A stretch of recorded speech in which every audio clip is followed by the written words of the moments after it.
A primeira pergunta é o que faz o diretor? Né? Parece uma bobagem perguntar isso, mas se você for perguntar por aí, quase ninguém sabe, mesmo quem é do meio. Se você perguntar para um leigo, para um público comum, ele que manda, ou ele marca, ou ele fala como é que o ator tem que falar, a noção que as pessoas têm, ou fala qual é a emoção, a imagem que se tem do diretor é muito distante do que de fato o diretor faz. Né?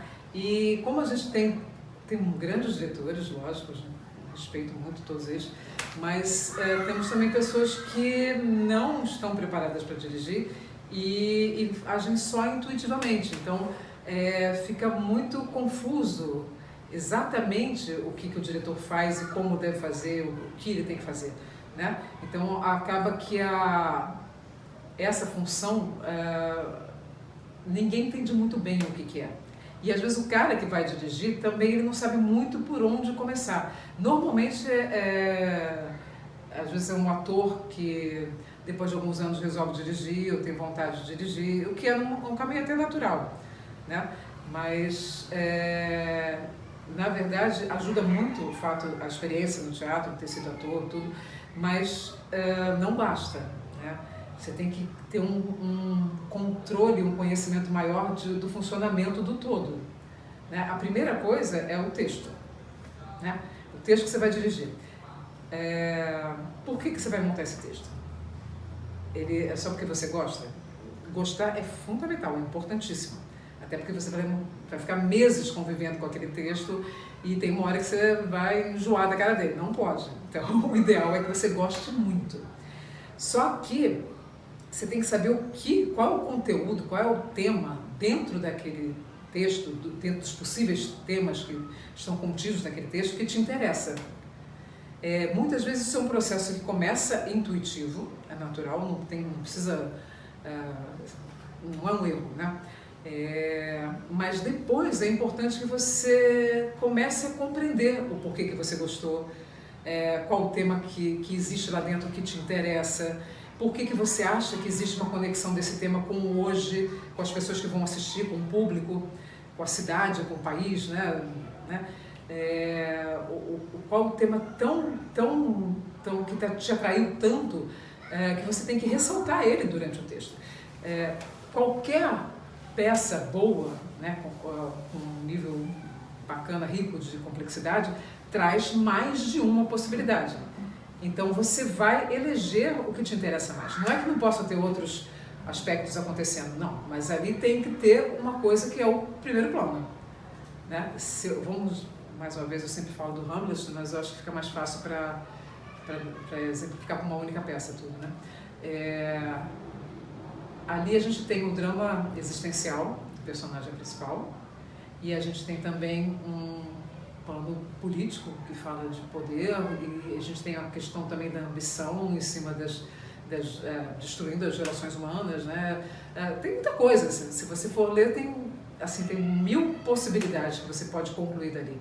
Porque diferente de uma obra de literatura, a obra do teatro, do texto, né, teatral, ele é muito cheio de espaços, no bom sentido, né, que é um espaço que você tem para criar, que você tem para concluir, para fazer escolhas. Né. Ele não pode ser muito completinho, né, com todas as informações, com todos os detalhes. Não, ele tem que te dar brechas, ele tem que te trazer possibilidades. E quando você pega um texto com essa qualidade, mesmo sem ter muito conhecimento técnico, você reconhece logo. Né? Ele te traz ideias, te traz possibilidades. Ele não está fechado numa única ideia, numa única maneira de fazer. Né? Então, esse texto ele vai ter que abraçar as ideias da direção, ele vai ter que receber as ideias dos atores sobre os seus personagens, né, vai se construir esses personagens, muitas vezes já foram feitos de 1000 maneiras, né, mas cada pessoa é única.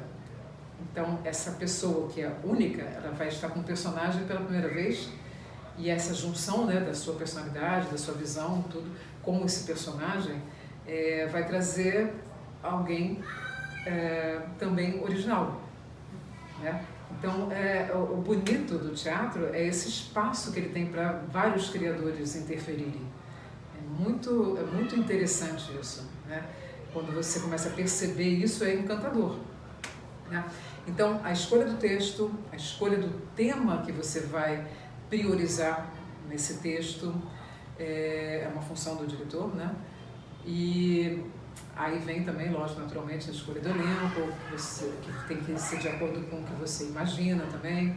E tem uma coisa importante também na direção, que é o diretor também tem um processo criativo.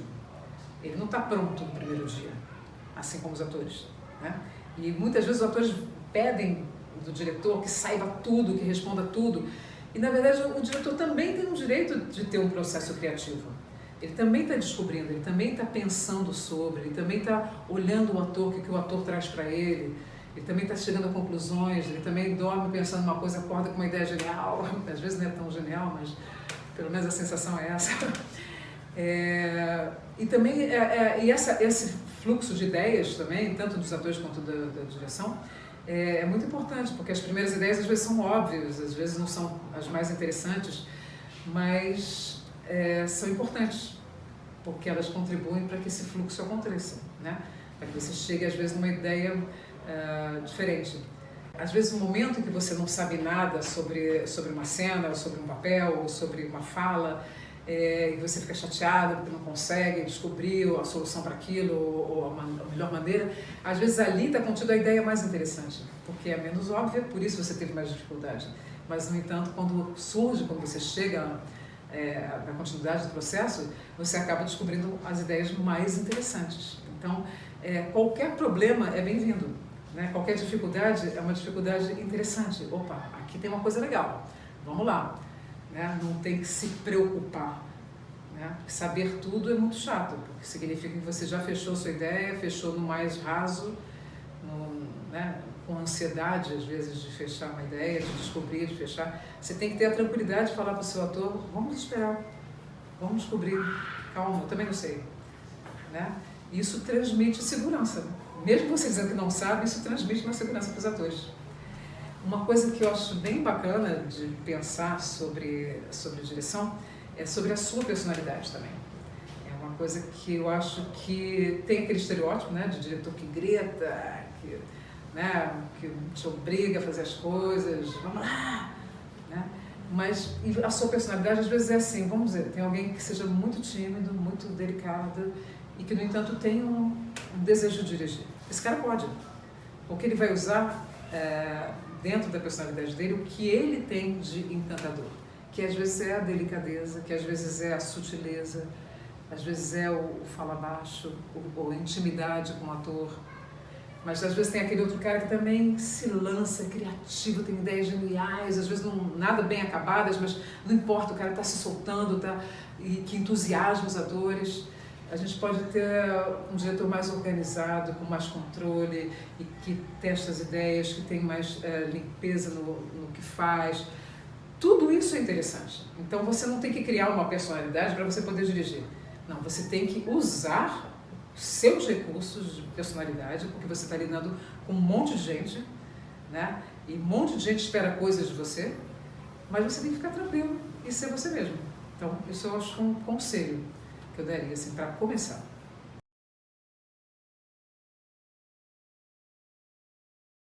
Bom, eu vou te falar agora sobre mise-en-scène. O que é mise-en-scène? Mise-en-scène é o desenho da cena.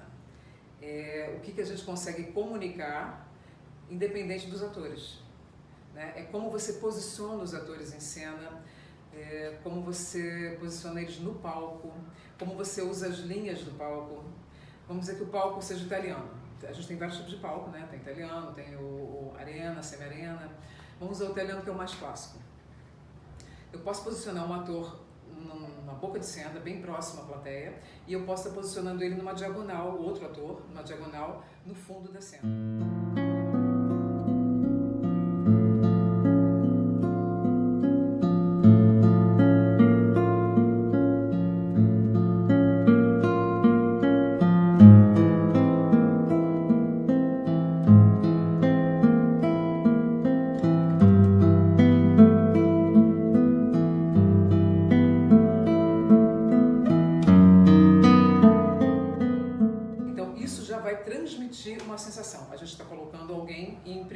ou seja, em close, em evidência, né? Você está praticamente falando para a plateia, veja esse cara, né? Mas ao mesmo tempo eu tenho um ator lá no fundo que também transmite um mistério, ou por que ele está ali, por que ele foi colocado no fundo, o que ele quer, o que ele tem a ver com a cena.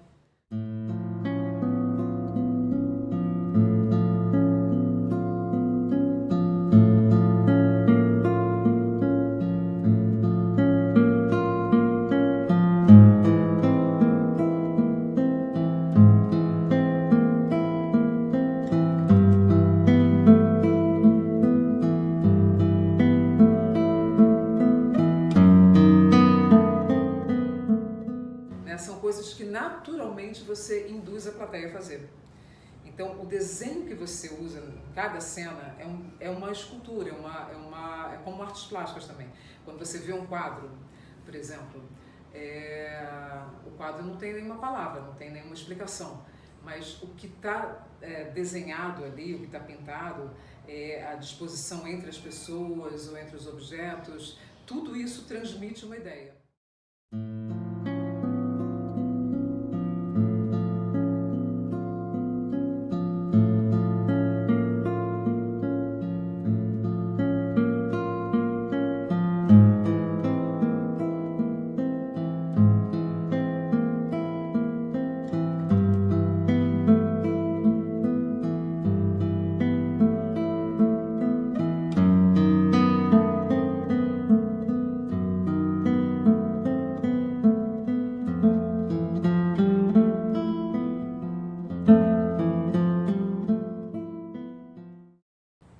E isso é uma coisa que o diretor pode fazer. Muitas vezes o diretor não se dá conta disso. Às vezes um diretor inexperiente ou está muito focado só no trabalho dos atores, ele esquece que ele também tem o poder de comunicar com as imagens que ele está produzindo, né? E isso a gente chama de desenho de cena, mise-en-scène, né? Isso é importantíssimo que a gente faça. E uma outra questão ligada a isso é a concretização das ideias. Muitas vezes a gente tem ideias maravilhosas, incríveis, e não sabe como colocar em cena, né? E depende muito assim da interpretação dos atores. E a interpretação dos atores não dá conta de todas as ideias da direção. Se eu quero dar essa ideia de, vamos dizer, de solidão, né? Um casal que está junto, mas ao mesmo tempo não está conectado. Eu posso usar as distâncias, eu posso usar o olhar desencontrado, eu posso usar a posição física deles, eles como esculturas.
No sentido de estar sempre com um corpo que tem uma expressão que transmita algo. Eu gosto muito do exemplo do Rodin, né? Quando você vê as esculturas do Rodin, aquilo é pedra, não é gente, né? Mas é tanta expressão, comunica tanta a ideia que o artista pensou, que você esquece disso.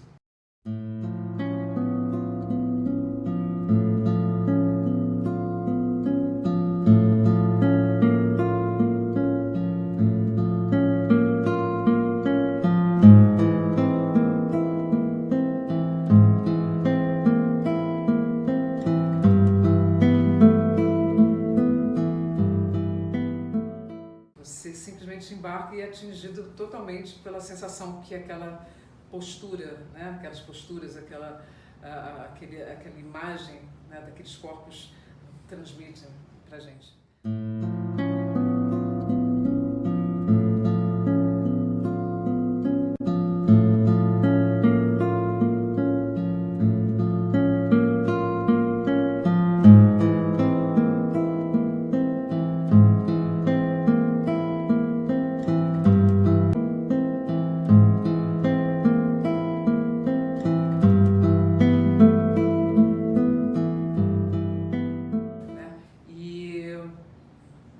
E isso é uma coisa que o diretor faz.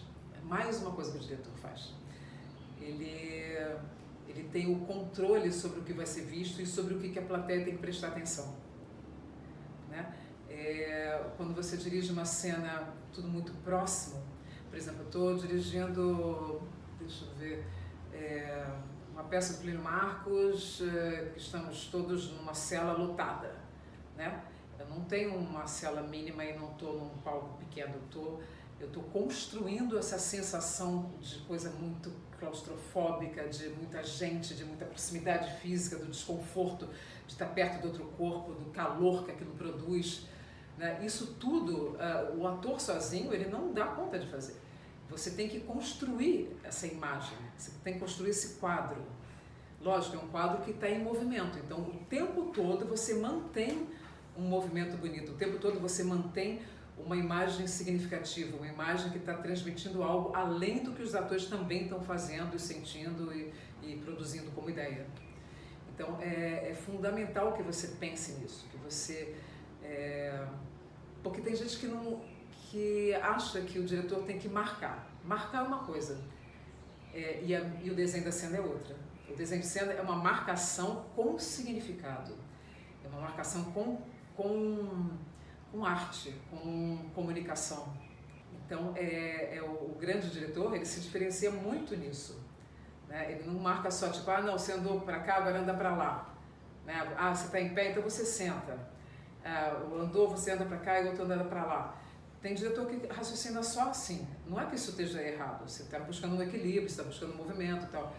Mas é muito mais interessante quando você associa as questões da peça, as questões humanas, né?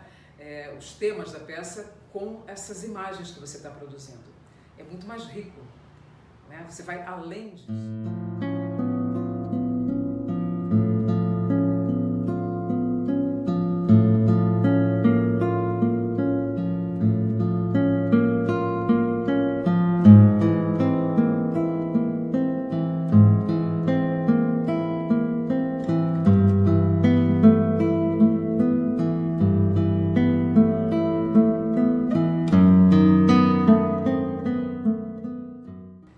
Essa é a ideia de fazer um desenho de cena. E associado a isso, óbvio, né, você tem a luz, que também te traz recortes desse espaço, você tem as distâncias, você tem as linhas, você tem as quebras também, porque você pode construir uma coisa e quebrar com aquilo no momento seguinte, o que causa uma sensação muito forte na plateia. Então, se você cria uma marcação de distância o tempo todo e de repente alguém agarra o outro, segura o outro, fica muito próximo ao outro, aquilo causa um impacto na plateia muito, muito grande, né? E você faz isso com controle, você faz isso sabendo do que você está causando na plateia. Não é aleatório, né? E você não pode deixar o ator livre a esse ponto, né? Ele precisa estar muito livre no início do processo, mas depois você vai usar tudo que ele te trouxe, né? E vem a sua parte também, né? De usar tudo que foi descoberto sobre os temas da peça, sobre a vivência, né, de tudo que está acontecendo, e transforma isso numa imagem contínua muito expressiva.